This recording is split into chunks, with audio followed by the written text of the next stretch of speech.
أعوذ بالله من الشيطان الرجيم. بسم الله الرحمن الرحيم. السلام عليكم ورحمة الله وبركاته. الحمد لله رب العالمين وبه نستعين. اللهم صل على سيدنا محمد النبي الأمي وعلى آله وصحبه وسلم.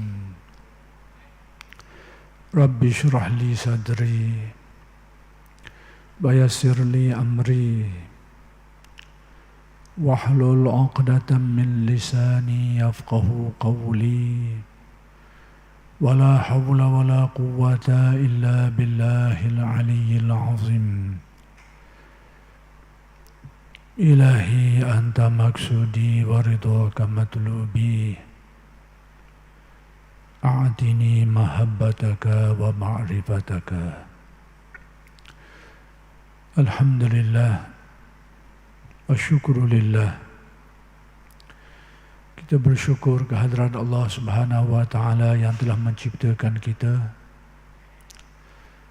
memberikan kelangsungan hidup bagi kita, dan telah mengurniakan kepada kita nikmat-nikmatnya yang sangat banyak, sama ada nikmat yang zahir maupun nikmat yang batin.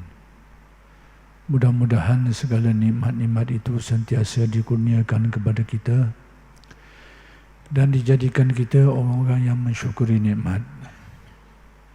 Mudah-mudahan dengan berkat syukur Allah Subhanahu wa Ta'ala bukan saja mengekalkan nikmat yang sedia ada, malah ditambah lagi dan digandakan lagi dengan nikmat-nikmat yang lain. Dan insya-Allah pada malam ini akan disambung lagi huraian kalam hikmat Syekh Ahmad Ibn Atta'illah Al-Iskandari radhiyallahu anhu. Kalam hikmat yang ingin disambung huraiannya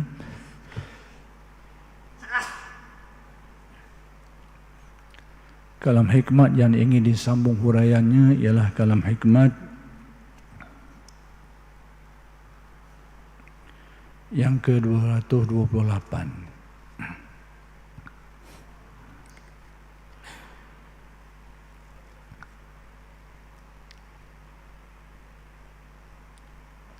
Yaitu kata-kata Syekh Ibn Atta',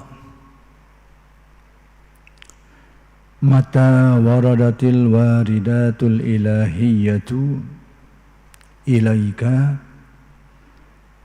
hadamatil awaidu atau muhaddamatil awaida alaika. Innal muluka idza dakhalu qaryatan afsaduha. Apabila datang, yakni tiba warid, yakni kurnia iman dari Tuhan kepadanya, yakni kepadamu,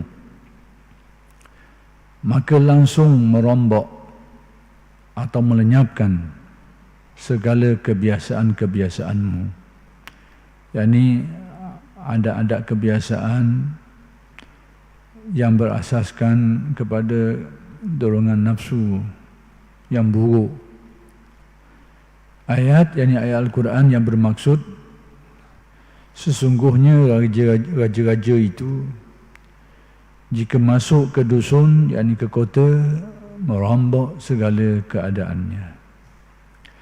Jadi telah dijelaskan pada kuliah yang lalu tentang pengertian Al-Waridat Al-Ilahiyah, yang kalau kita nak simpulkan dia, ia adalah merupakan lempah kurnia Allah Subhanahu wa Ta'ala kepada hamba-hambanya.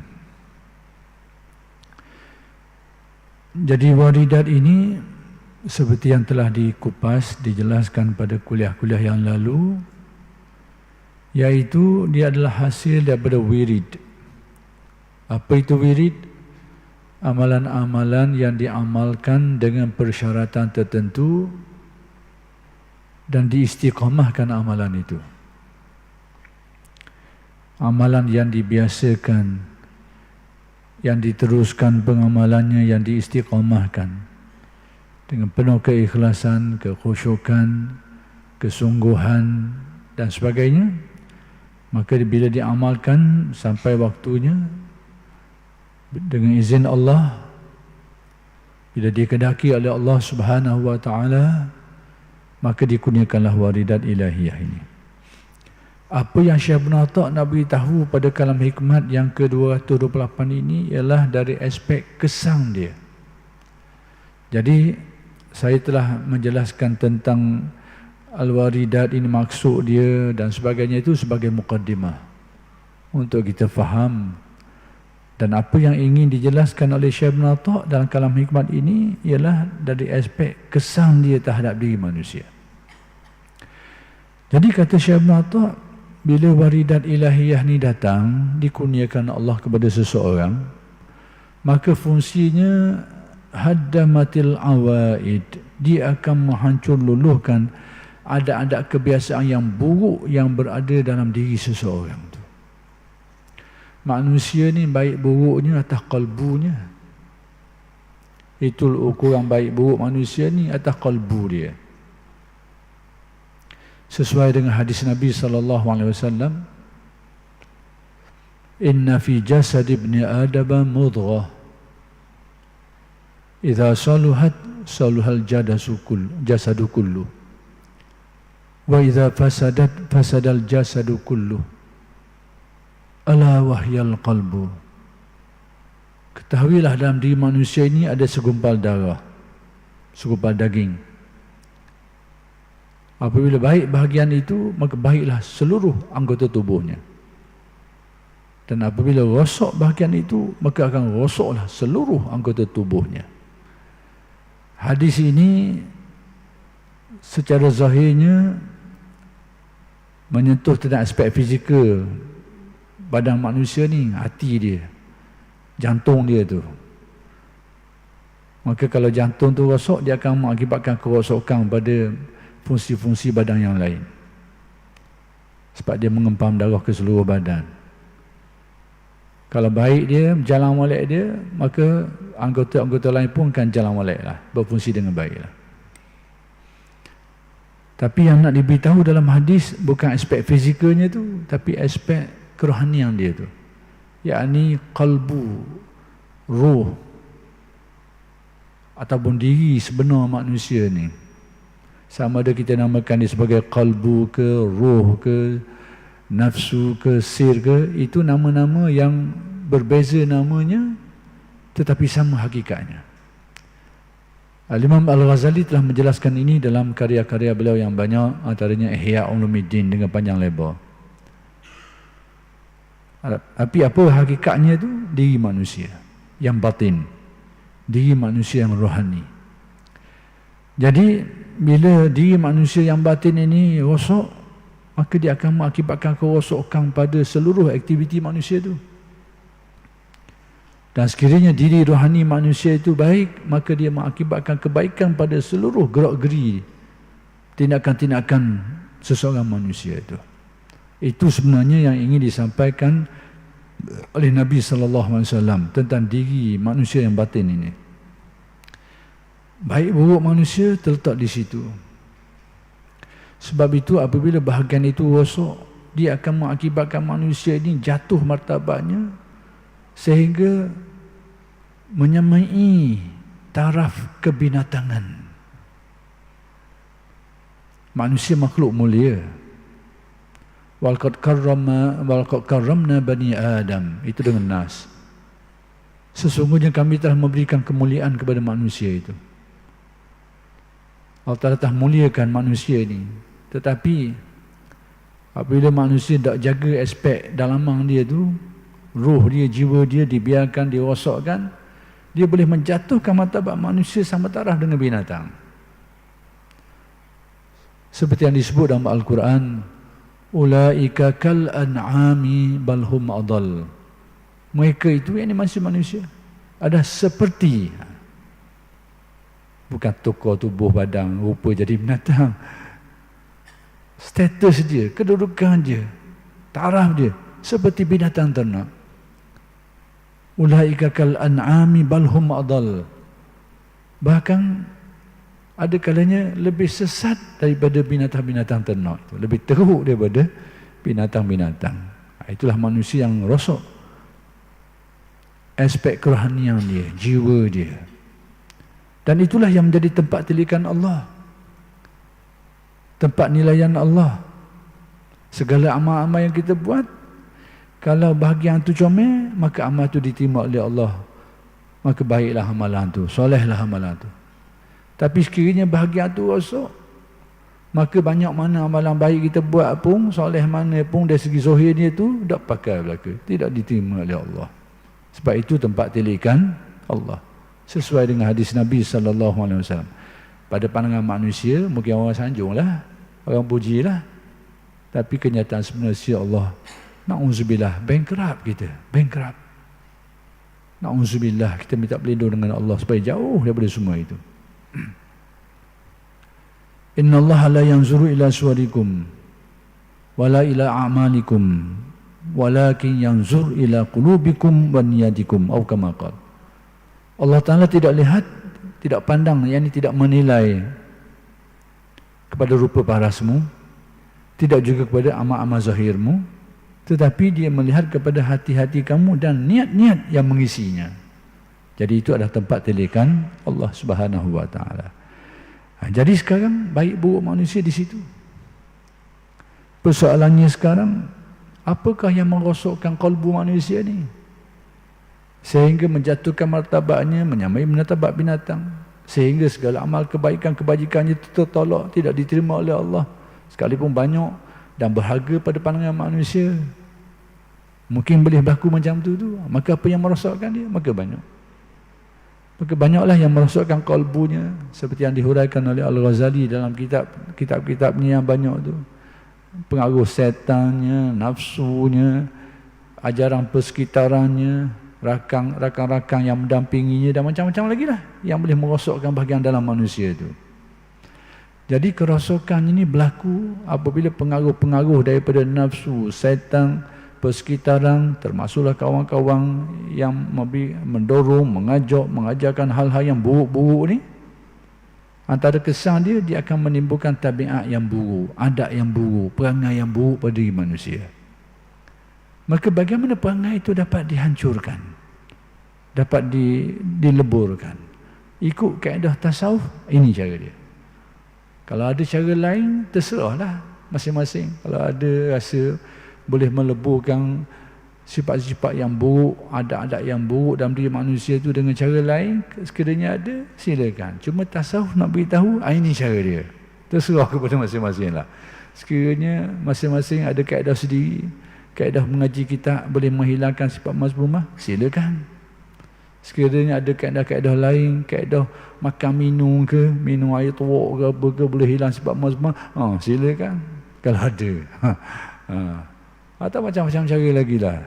Tapi tasawuf menganjurkan kita, ini kaedahnya, iaitu kesan pengaruh daripada al-waridat al-ilahiyah, kurnia Allah Ta'ala. Dari mana datang kurnia Allah Ta'ala ni? Daripada wirid, amalan yang diamalkan secara istiqamah, secara ikhlas, bersungguh-sungguh. Bila sampai masanya dikurnia Allah, dikurniakan waridat. Waridat inilah yang akan menghancur luluhkan akhlak-akhlak buruk, sifat-sifat buruk, perangai-perangai buruk dalam diri manusia ini. Itulah yang akan mempengaruhi. Kita rasa ada beberapa perkara yang bila saya sebut hal-hal macam ini jadi teringat kepada fitnah akhir zaman. Tak apalah, saya rasa nak sebut sombong benda gini. Mudah-mudahan kita dipelihara oleh Allah, dijaga oleh Allah daripada fitnah-fitnah akhir zaman, iaitu kesimpulan mudahnya saya nak beritahu, fitnah umat Islam di akhir zaman ni bukan saja datang daripada luar, datang daripada orang Yahudi, Nasrani, orang musyrikun, orang yang berniat buruk terhadap agama Islam, seperti yang dinaskan dalam Al-Quran, walan tarda ankal yahudu walan nasara hatta tattabi'a millatahum. Orang Yahudi, orang Nasrani tidak akan senang, tak akan suka, tak akan redha terhadap kamu sehingga kamu ikut agama mereka itu. Itu dinaskan. Tetapi dalil-dalil lain juga ada menyebut bahawa sebahagian dari fitnah itu datang dari tubuh orang Islam itu sendiri. Datang daripada badan organisasi masyarakat Islam itu sendiri. Dan kalau kita perhatikan kepada perkhabaran Nabi ini, kita mendapati kerosakan itu berlaku pada dua aspek. Mungkin banyak lagi lah dalam hadis-hadis lain. Tapi beberapa hadis yang diteliti mendapati kerosakan itu berlaku dalam bentuk kerosakan batin manusia. Dan batin ini pecah dua. Satu melibatkan akidah, i'tiqad. Yang kedua melibatkan akhlak dan perangai, tasawuf. Tapi dua-dua elemen batin manusia. Jadi kalau kita perhatikan hadis-hadis, kita akan dapati fakta-fakta ini. Selain daripada hadis-hadis lain yang menyentuh tentang kerosakan-kerosakan lain lagi lah. Dan sesuailah dengan apa yang disabdakan oleh Nabi SAW berkaitan dengan ilmu itu akan diangkat, akan dikurangi. Sesuai, sejalan, searah. Bila Nabi SAW menjelaskan, Inna Allah la yakbidul ilma intiza'an yantazi'uhu min sudurin nas walakin yakbiduhu biqabdil ulama. Allah Ta'ala ni tak cabut ilmu tu dengan cara dicabut daripada ingatan seseorang. Itu bukan cara. Walakin yakbiduhu biqabdil ulama.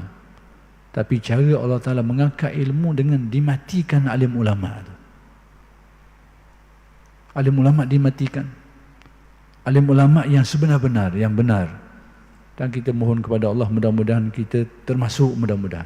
Atau paling tidak orang yang sejalan dengan mereka itu. Alim ulama yang benar. Hatta idza la yabqa alimun, ada riwayat hatta idza la yubqi aliman, sehingga apabila tidak ada lagi orang alim, atau sehingga apabila Allah Ta'ala tidak mengadakan lagi orang yang alim ni, ittakhazan nasu ru'usan juhalan, manusia mula berpedomankan kepada pimpinan-pimpinan, orang-orang yang dijadikan pedoman tapi tidak tahu, tidak memiliki pengetahuan, kemahiran, tidak memiliki penguasaan dalam bidang berkenaan itu. Lalu mereka ditanya dalam perkara yang mereka bukanlah ahli dalam bidang itu. Fasu'ilu fa'aftau bi ghairi ilmin. Mereka ditanya. Tapi oleh kerana tak jawab mungkin apa romang kadang-kadang. Maka berfatwalah dalam keadaan tidak tahu dan tidak menguasai bidang itu. Fadallu wa adallu. Lalu mereka yang memfatwakan itu sesat, yang difatwa pun sesat juga. Menerima kesesatan. Terbabah habis, na'udzubillah. Mudah-mudahan Allah jauh lindung kita. Ini penyakit yang bahaya. Kita pun bimbang, takut-takut. Mulut kita ni gatal kok, terbabah kok kan. Minta berlindung dengan Allah supaya jauh daripada mempertuakan sesuatu apa yang kita rasa kita bukan menguasai dengan baik. Minta berlindung jauh daripada Allah. Jadi perawi hadis ini dalam meriwayatkan hadis ini, dia kata mu nak tahu tak ilmu apa yang mula-mula sekali yang akan diangkat oleh Allah Subhanahu Wa Taala, yang akan dicabut oleh Allah? Dia kata satu perkataan je, al-khusyu'. Ilmu khusyu'. Ilmu benda ilmu khusyu'. Dia ada nama lain bagi ilmu tasawuf. Dia adalah nama lain bagi ilmu ihsan. Ataupun sebutlah apa-apa nama, ilmu ihsan, ilmu tasawuf, ilmu suluk, ilmu batin. Nama-nama ini menjurus kepada ilmu yang sama. Ilmu yang berkait dalam manusia. Berkait dalam. Itulah antara ilmu yang awal dicabut daripada manusia. Sebab itu ada riwayat menyebut Nabi ada memperingatkan kita. Sekiranya umurmu dipanjangkan, fasayati alaika zamanun. Kamu akan datang satu zaman. Qalilun ulama'uhu. Yang benar-benar alim sikit. Kasirun khutoba'uhu. Hak ramanya hak wahib cakap ni, hak bercakap, pemidatu ni, penceramah ni, tukang cakap ni. Tapi yang alim-alim tak ramai. Qalilun ulama'uhu, kasirun khutaba'uhu. Juru bicara ni yang ramai. Yang alim, yang menguasai bidang, tidak ramai. Itu yang diberitakan oleh Nabi tentang alamat-alamat akhir zaman. Sesuai, selarah, kalau kita perhatikan. Cuma oleh kerana sesuai dengan hadis tadi, antara perkara awal yang dicabut itu, maka fitnah akhir zaman pun banyak berlaku di aspek itu, aspek batin, dan menakutkan kita. Menakutkan kita. Saya nak beri contoh-contoh. Kenapa saya kata aspek batin ni antara fitnah akhir zaman? Aspek orang dok napuk. Bila sebut batin ni ada dua dalam tu. Akidah pun situ, akhlak tasawuf pun duduk situ juga.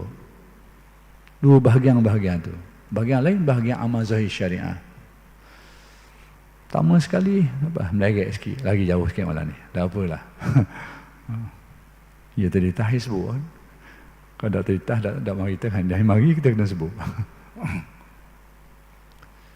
Jadi salah satu dari fitnah-fitnah akhir zaman ni adalah fitnah Khawarij.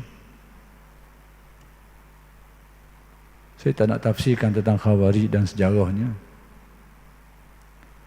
Tapi saya nak beritahu beberapa perkhabaran Nabi tentang ciri-cirinya.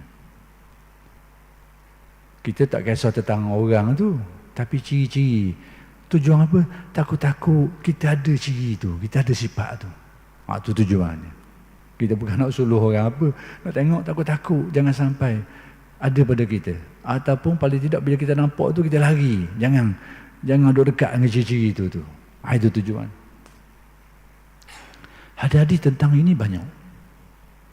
Tapi saya nak kumpulkan satunya. Salah satu periwayatannya ni ada dalam semua-semua yang sahih berkenaan dengan Zulkhuwaisirah. Iaitu berkenaan dengan kisah apabila Nabi nak mengagihkan sejumlah kepingan emas hasil daripada pasang perang lah. Dan ternyata Nabi telah membahagikannya kepada beberapa orang yang termasuk orang-orang yang dianggap sebagai orang-orang kenamaan di kalangan orang-orang baru masuk Islam, mu'allaf. Orang yang nak dijinakkan hatinya. Nabi beri banyak ke dia. Tindakan ini tidak disenangi oleh seseorang. Datang menegur Nabi, ada riwayat yang menyebut ittaqillah, ya kabur Nabi. Bertakwalah kepada Allah, ya kabur Nabi. Suruh Nabi bertakwa. Dah boleh harap sekarang.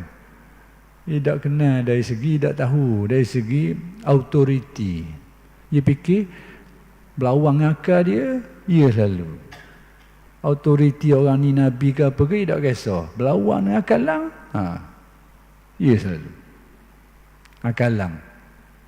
Saya sebut akal lang. Akal tu molek sikit, akal lang ni tu sihat sikit lah. Ada riwayat yang menyebut, adil ya Rasulullah, berlaku adil lah. Besok Nabi buat adil, kata Nabi buat tu tak adil. Dia tak tahu autoriti, dia tak kenal. Dia fikir, canggah dengan fikiran dia, ya selalu. Berlaku adil Rasulullah, Nabi kata apa? Celaka. Kalau aku tidak berlaku adil, siapa yang adil? Kalau aku tak adil dah, siapa dia agaknya yang adil?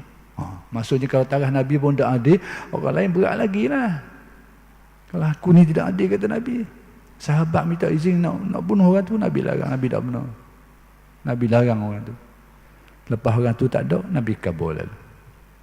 Nabi kabur coba. Kabur rahsia dia. Ada riwayat, setengah riwayat tu disebut ciri-ciri orang ni. Zulkhuwaisirah ni, ciri-ciri dia. Ciri-ciri dia antara yang disebut dalam beberapa riwayat, ada yang saya campur beberapa riwayat ni. Pertama sekali mata dia tu telong sikit, mata telong tu ke dalam sikit.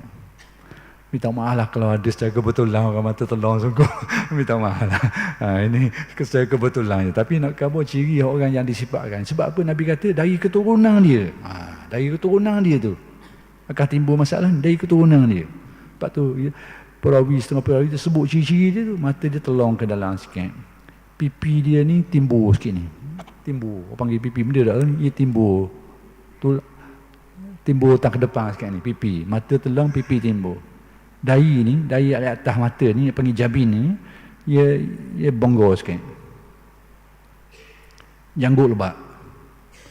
kepala otak, mahlukur ra'si, pakai jubah sikat, musyammarul izar, pakai jubah sikat. Itu ciri-ciri yang disebut dalam riwayat. Jadi bila orang ni lagi,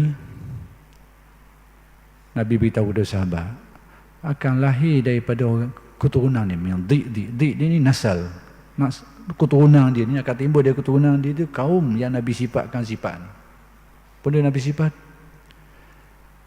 yaqra'una al-Quran la yujawizu hanajirahum. Perhatikan, mereka ni membaca Al-Quran, tetapi Al-Quran yang mereka baca tu tidak sampai ke kerongkong, tidak melepasi kerongkong mereka tu.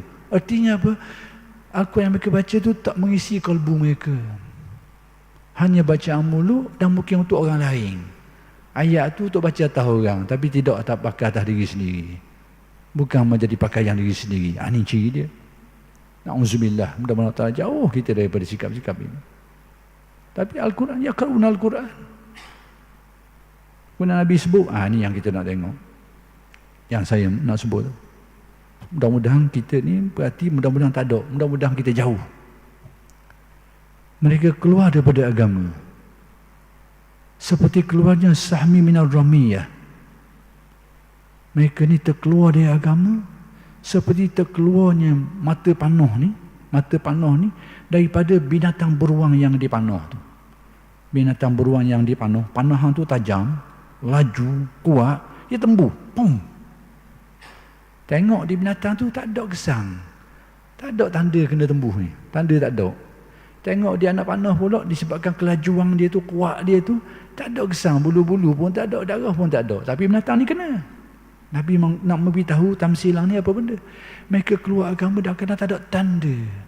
Tak ada tanda mereka meninggalkan semayang. Kalau kita faham lah, orang keluar agama ni tinggal habis. Dok semayang dah.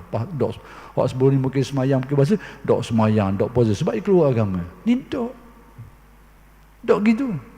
Tak ada gesang-gesang tu. Tapi kenyataannya mereka terkeluar dari agama. Na'udzubillah. Jadi kalau kita tengok perkhabaran Nabi itu, kita fahamlah, mereka baca Quran tapi Quran tidak mengisi kalbu. Maksudnya bukan masalah luaran dia, masalah kalbu dalam dia. Na'udzubillah. Kita Allah Ta'ala jauh kita dari semua ni. Kosok dalam. Dalam macam saya kata ada dua dalam ni. Sama ada i'tiqad ataupun akhlak dan tasawufnya itu, ihsannya itu. Dua-dua, itu salah satu. Tapi yang mengeluarkan agama ni kosok i'tiqad lah. Kemudian Nabi mensifatkan lagi antara ciri-ciri dia ni, yaqtuluna ahlal Islam wa yad'una ahlal awsan. Antara ciri kelompok yang kata mereka ni memerangi dan membunuh orang sesama Islam, tapi membiarkan penyembah-penyembah dia dibiarkan saja. Itu ciri dia. Sama Islam hidup belawang molek, naik tacang, bunuh-membunuh. Tapi penyembah bahala dia lock, dia biar begitu. Na'udzubillah. Jangan sampai ciri ni ada pada kita. Dan ada riwayat lain sebut detail lagi. Yaquluna biqauli khairil bariyah.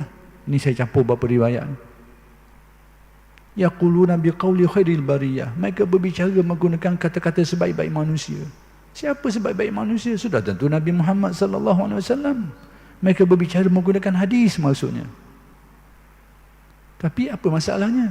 Walaisu minhu fi syai'. Tapi mereka sendiri tak ada bahagian dalam hadis itu. Artinya hadis dipakai untuk orang, tidak untuk diri sendiri, bukan untuk pedoman diri, tapi dibaca untuk orang. Itu maksudnya. Mereka penghayatannya tidak ada. Bukan untuk pakaian diri, tapi digunakan untuk orang lain. Bukan disebut aspek-aspek lain lagi, aspek bahawa kerosakan itu bukan dari aspek zahir, tapi dari aspek batin. Saya nak buat aspek itu, bahawa rosaknya ni, fitnah ni, bukan rosak bahagian luar ni, awak nampak ni, punah bahagian dalam, awak tak nampak ni. Sehingga Nabi menyebut penampilan mereka itu mengkagumkan. La salatukum ka salatihim wa la siyamukum ka siyamihim au kama qala. Sembahyangmu tidak setara sembahyang mereka tu. Puasa kamu tidak setara dengan puasa mereka ni. Yang ni penampakan zahir, ternyata ada kelebihan pada kelompok ini berbanding orang Islam yang lain. Dari segi pengamalan zahirnya, penampakan zahirnya lebih baik kelihatan, nampaknya, kelihatan aspek zahirnya pada pandangan orangnya. Tapi kenyataannya lain. Bahkan Nabi menyebut dalam riwayat yang lain, tu'jibunahum wa tu'jibuhum anfusuhum. Perhatikan di mana bagian gosoknya. Kamu masa kagum terhadap mereka. Nabi pesan apa? Mu akan kagum terhadap mereka ni. Kerana penampakan zahir, penampilan zahir yang menarik, yang menawan. Tapi di mana masalahnya? Ungkapan selanjutnya, wa tu'jibuhum anfusuhum. Tetapi mereka sendiri berbangga terhadap diri. Itu bahagian gosok. Kita, kalau orang pandang mulia kita, kadang dia lah. Kadang orang yang nak pandang itu kurnia Allah. Tapi jangan kita duk pandang di mulia diri kita ni. Memandang tinggi kita tu ujub, takabur. Jadi kerosakannya duduk di situ. Tu'jibunahum, kamu masa kagum tak ada mereka ni. Wa tu'jibuhum anfusuhum, tapi diri mereka sendiri pun kagum terhadap diri mereka sendiri. Nyakit bagian itu. Itu penyakit dalaman. Itu saya maksudkan bahawa kerosakan ini adalah rosak aspek dalam. Rosak aspek batin. Aspek batinnya macam sama ada melibatkan i'tiqad ataupun melibatkan ihsan. Rosak bahagian itu. Dan banyaklah lagi periwayatan-periwayatan yang disebut tentang ciri-ciri.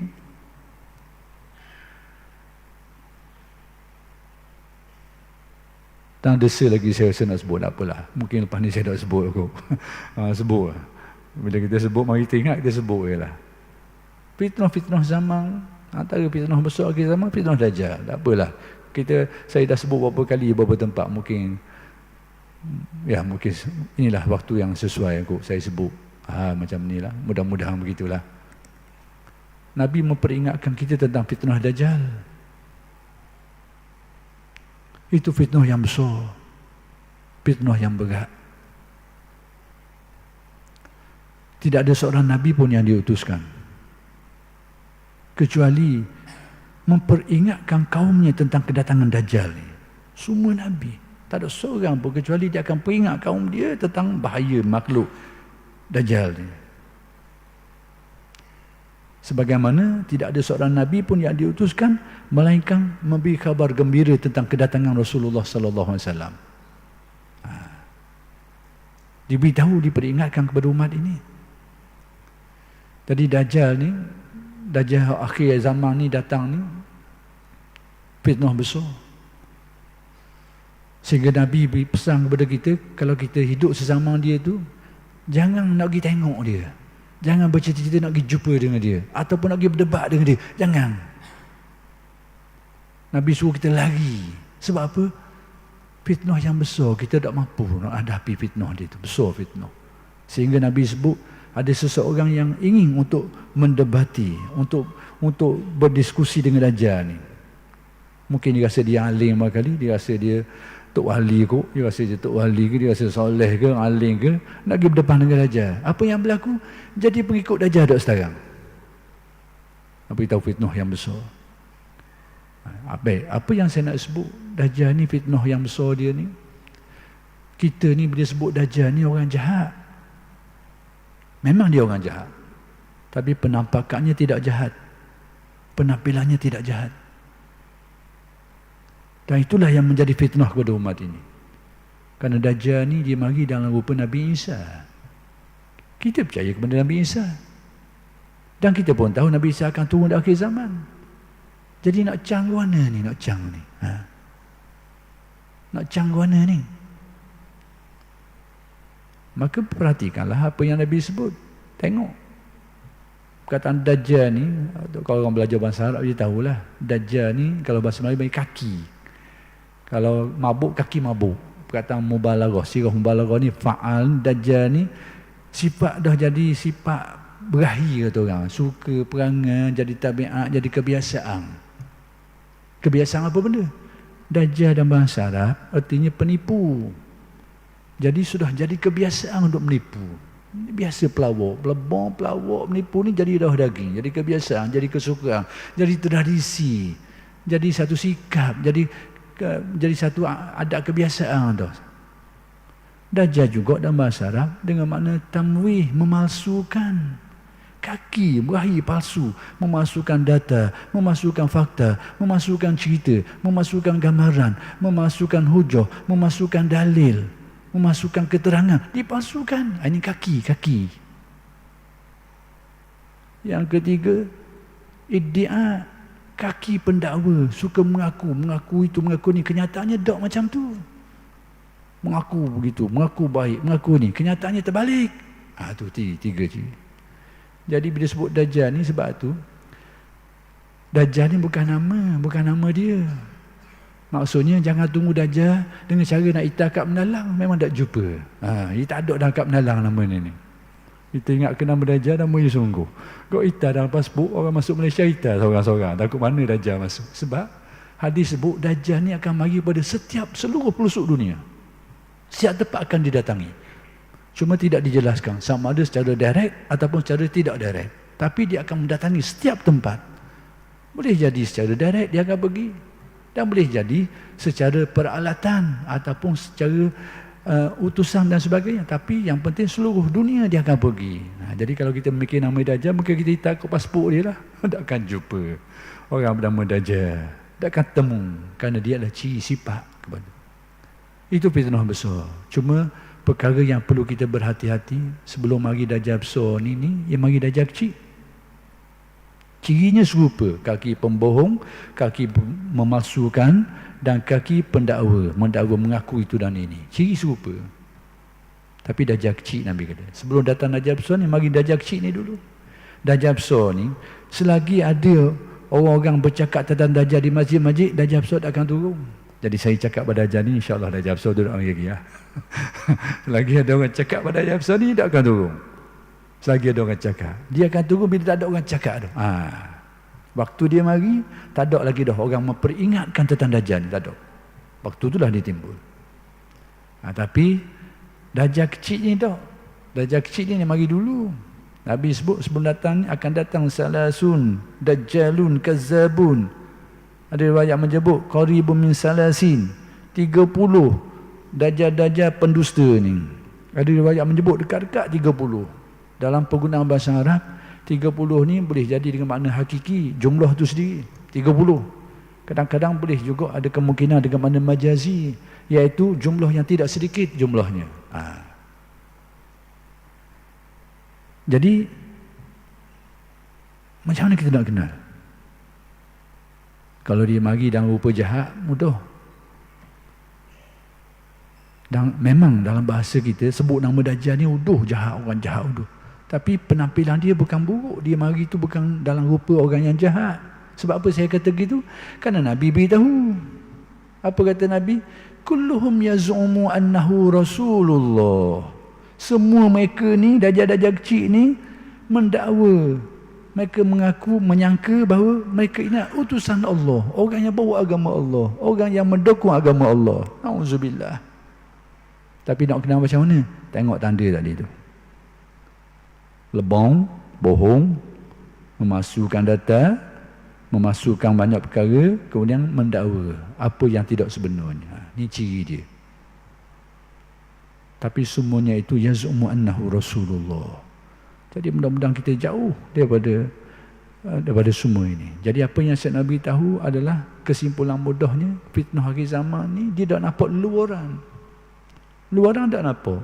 Tapi fitnahnya ada pada kerosakan akhlaknya, kerosakan ihsannya, bahkan kerosakan akidah dalaman yang ada nak usang. Seperti yang Nabi khabar tadi, seperti anak panah tu tembuh binatang tu, dah nampak kesang. Kerana sampai masa bab ni malam ni dah danggi jauh. Huraian kita ni dah habis kat malam. Insya-Allah kita akan sambung huraian kita ini pada kuliah-kuliah yang akan datang. Aqulu qouli hadza wa astaghfirullahal azim li wa lakum. Assalamualaikum warahmatullahi wabarakatuh.